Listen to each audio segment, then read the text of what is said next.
Welcome to the Path Monk Presents podcast. My name is Sean Donnelly Lewis, and today we're talking with Lisa Genovese. She is the president at BottomLine. Lisa, welcome to the show. I'm excited to be here. And I normally start the show by slaughtering the person's name. So I just got to ask, why don't you just pronounce it one time for the world, how the right way to say it is?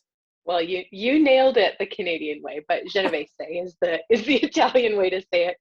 But I gave up on that years ago living in Canada. Nobody could get it right. Let's talk about something that we both can pronounce, or at least I can.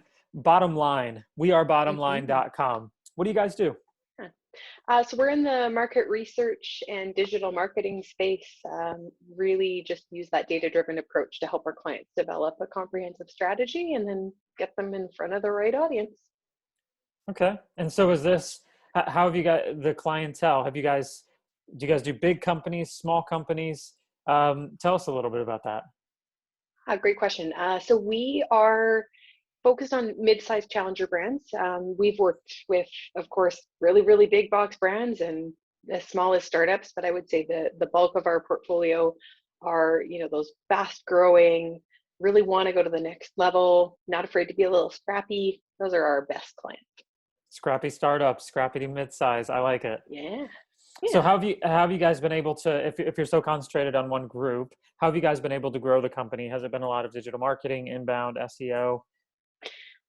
Appreciate that question. And you know what's funny? The answer to that one is probably not what you're expecting.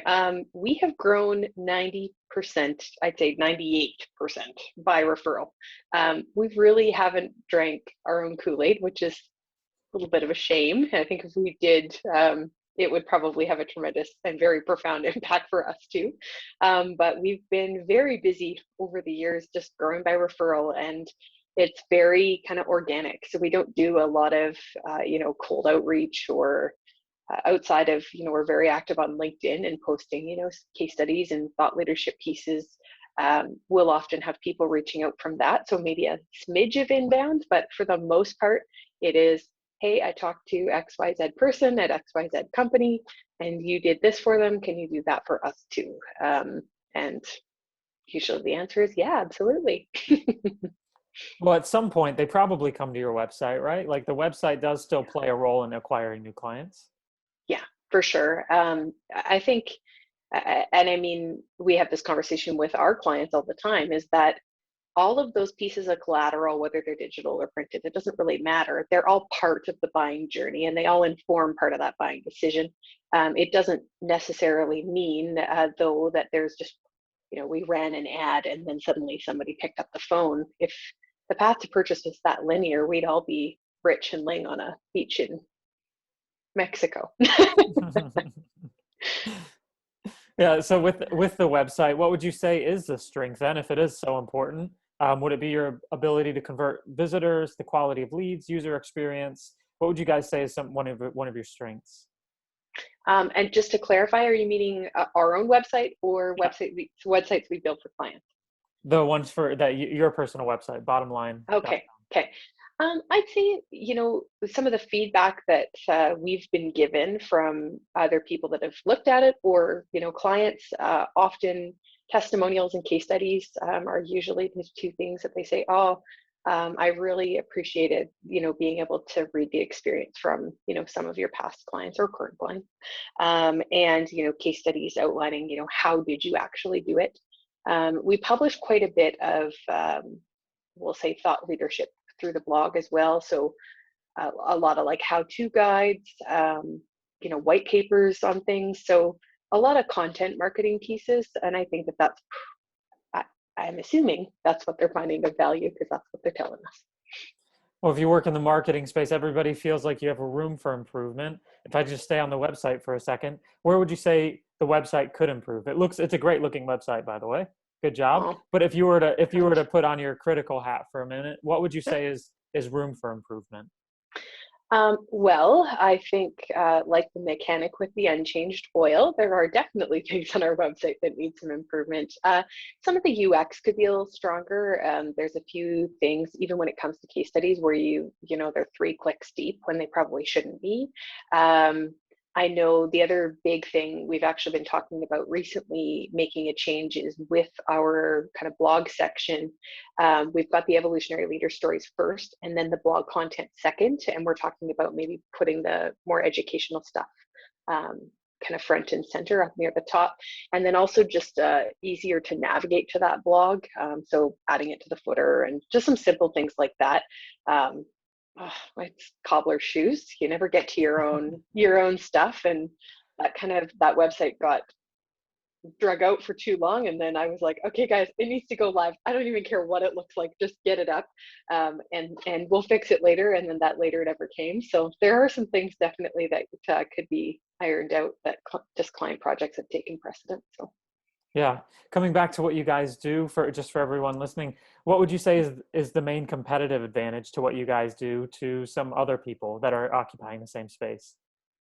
appreciate that question. And I think the one thing I will say about competitors in general is I think everybody has something to offer and contributes value. So just because we do something different than another firm doesn't necessarily mean that we're better or they're better. It just means that they suit a different audience. For us, and what we think really makes us competitive and really well equipped to help those challenger brands is that market research piece. I find that most firms actually don't start there, or if they're just a traditional market research firm, they often don't do, the taking that one step further. So kind of the strategic planning and then the implementation. They just do the research study and then kind of pass that off to the client. Or if you compare that to firms that just do the implementation, they're kind of missing that strategic planning piece. And so we're kind of marrying those two things together, where we're getting the data, doing our homework, using that to inform the strategy, and then helping the clients implement it. So it's kind of all of the stages incorporated into one instead of, one side or the other. I'd say that's what makes us really different. And so with companies nowadays, you might not have a normal sales and marketing, but do you guys, how is sales and marketing structured at the moment at BottomLine? Well, so for us, we don't, like I say, with growing by referral, our air quote sales department's really small. You're looking at her. I have an admin who helps with, various different things like, drafting proposals or scheduling meetings. But for the most part, it's every morning opening up my inbox and seeing a request from a colleague, and just hopping on a conversation like this, chatting about their project, and then putting together a more formal proposal on how we could help them. So I wish I had a better answer on, we have this robust outreach program, but we don't. We never have needed it, and I've certainly been challenged on that before. And my answer to it is I would prefer to grow organically, and not grow at if we were to implement some of the strategies we do for clients, I actually think we would grow too quickly to the point where it Mhm. would actually become really cumbersome. And we've had healthy years of growth. Like, it's not as if we're not doing, on average, we do somewhere between 25 and 35% of growth every year, which is still a very, very healthy rate. So I'm okay if we're not doing 100% year over year, because I think it would become a little bit unmanageable too. Yeah, I think that's really good for anyone listening, right? Is you actually you have to go with the business. You can't, you can have goals, and we all set goals, but also not try and put our own ideas of what it should be, or even what the trend is, in front of actual, yeah, what it looks like for us or for our individual businesses. I think For that's a sure. great piece of advice. So I thinking appreciate of that. the saleswoman in front of me, I just want to talk about you as a leader. What kind of Sure. content do you consume to continue to educate yourself and grow as a person and as a professional? Well, if I'm being really honest about it, I probably don't get to spend as much time on PD as I wish I could. But the stuff that I really dig into, I'm a member at Women Presidents Organization, and they hold quite a few different just educational sessions, whether they're bringing in a speaker to teach a workshop, or circulating something in their newsletter. Those are almost always those are emails that I open and make the time to read and go through. I just recently enrolled and haven't gotten started, and I've asked myself what the heck I was thinking. Joined Harvard, has put out some leadership training for business owners, and so I've enrolled in that program, and I'm really looking forward to it if I ever get the chance to open up module one. So I need to set some time in my calendar to do that. But yeah, I'm kind of, we'll say, pick and choose on the pieces that I will engage with. I often, pre-COVID, would speak at so many different conferences that I would get the opportunity to, of course, sit through the rest of the sessions and learn from that. But in the world that we're living in now, I'm finding I don't get to do that as often. Even if I am a keynote at a conference, most of the time, I'm only ending up going for just my session, which is, bad me. But the one conference that I always, prior to COVID, used to make a big effort to attend, it's called The Gathering. They host it in Banff, which is actually close to where I live. That's just lucky. I would fly anywhere to go to that conference. And just amazing speakers, such great takeaways. One of the best conferences I have ever gone to, and I always make a specific point to going every year. So that's one I can offer up to. Since we're slowly coming to the end of the interview, and I say slowly, we still have one more thing to settle, and that's rapid fire. Lisa, Okay, for some rapid fire questions. you bet. Let's go for it. Okay, you might start sweating a little bit, but that's perfectly normal. Perfectly normal. Okay. Lisa, what's the last book that you read? Harry Potter. Which one? The Philosopher's Stone, the first one. I finally read a fun book. All right, sounds good. What's the single focus that your company is focused on at the moment? Or what's the single thing, excuse me? Single focus for us this year, tightening up some policies and procedures. Sounds like a lot of fun. If there were no boundaries in technology, what would be the one thing that you want to have fixed for your company today? Oh, teleportation.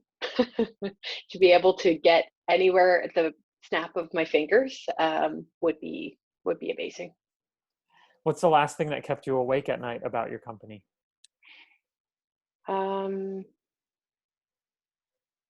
mm, there's actually just recently, we have a really strong culture at BottomLine, and there has been a little tiff internally lately. And if there's one thing that keeps me up at night, it is if a team member isn't happy or isn't getting what they need, and that's upset me probably more than it needed to. But there it is.